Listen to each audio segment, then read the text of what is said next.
মুআবিয়া ইবনে মুআবিয়া লাইসি রাদিয়াল্লাহু আনহু হুজুর সাল্লাল্লাহু আলাইহি ওয়াসাল্লামের এক সাহাবী ছিলেন। হুজুর সাল্লাল্লাহু আলাইহি ওয়াসাল্লাম সাহাবায়ে কেরামদেরকে নিয়ে তাবুকের ময়দানে গিয়েছেন। হঠাৎ করে দেখতে পেলেন আকাশের সূর্যের আলো ঠিকই ছিল, আকাশ পরিষ্কার পরিচ্ছন্ন, সূর্যের আলো ঠিক ছিল, রোদ ছিল ভীষণ। হঠাৎ করে দেখতে পেলেন যে সূর্যের আলো মনে হয় কেউ হাত দিয়ে ঢেকে দিয়েছে। আর জোরে আমার ডান দিক থেকে কোন সুবহানাল্লাহ, এই মাঝখান থেকে কোন, বাম পাশ থেকে বলেন। এবার পাল্লা হবে, সবাই বলেন আরো জোরে। মাশাআল্লাহ, আপনাদের শক্তি আছে ভালোই মাশাআল্লাহ। এই আওয়াজ যত দূর যাবে তত দূরের মাটি, তত দূরের মাখলুক আপনাদের জন্য সাক্ষী হয়ে যাবে। আল্লাহ নবী দেখতে পেলেন হঠাৎ করে জিবরাইল আলাইহিস সালাতু ওয়াস সালাম আসমান থেকে নেমে আসতেছেন। কোন বারবার যাতে বলে না দিতে হয়, ভাব দেখে বুঝতে হইব যে সুবহানাল্লাহ আল্লাহ। জিবরাইল আলাইহিস সালাম আসমান থেকে জমিনে নেমে আসতেছেন। আল্লাহ নবী বলেন জিবরাইল বুঝতে পারলাম না, আকাশে তো কোনো মেঘ নেই, আকাশ তো পরিষ্কার পরিচ্ছন্ন, মাত্রই রোদ ছিল, একদম উজ্জ্বল আলোকিত ছিল, হঠাৎ করে আকাশের সূর্যের আলো কেন চলে গেল? তখন জিবরাইল আলাইহিস সালাতু ওয়াস সালাম মুস্কি মুস্কি হাসেন। আবার কন্যা জোরে কন্যা। আল্লাহ নবী দেখে বলে জিবরাইল তোমাকে আমি জিজ্ঞেস করি আর তুমি মুস্কি মুস্কি হাসো, কারণ কি? জিবরাইল আলাইহিস সালাতু ওয়াস সালাম বলেন আপনি আছেন তাবুকে, আর মদিনার মধ্যে আপনার প্রিয় সাহাবী মুআবিয়া ইবনে মুআবিয়া লাইসির ইন্তেকাল হয়ে গেছে। আল্লাহ নবী বলেন জিবরাইল রে, আমার সাহাবীর ইন্তেকাল হয়ে গেছে, এটা তো দুঃখের কথা, কষ্টের কথা, কিন্তু তুমি হাসতেছো কেন? হাসার কারণটা কি?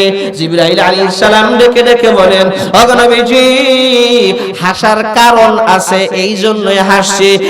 জিবরাইল হাসার কারণটা কি এবার বলো। ইয়া রাসূলুল্লাহ, ইয়া হাবিবাল্লাহ, মুআবিয়া ইবনে মুআবিয়া লাইসির ইন্তেকালের পর আপনি দেখতে পেলেন আকাশের সূর্যের আলো চলে গেল।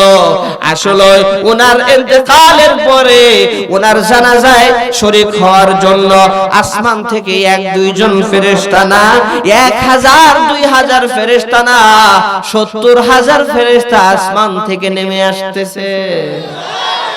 আর জোরে কন্যা ইয়া রাসূলুল্লাহ, ইয়া হাবিবাল্লাহ, ফেরেশতাদের নূরের পাখার আড়ালে পড়ে সূর্যের আলো দেখা যায় না।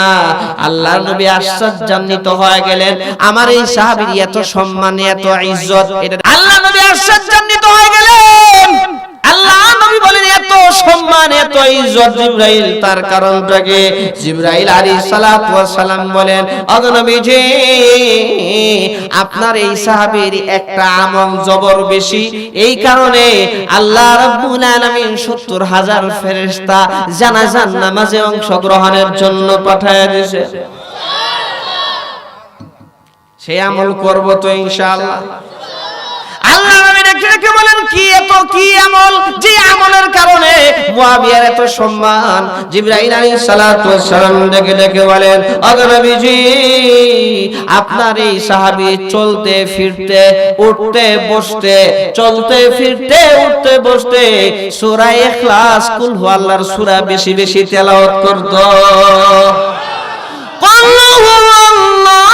আল্লাহু আহাদ, আল্লাহুস সামাদ, লাম ইয়ালিদ ওয়া লাম ইউলাদ ওয়া লাম ইয়াকুল লাহু কুফুয়ান আহাদ। আল্লাহু আকবার।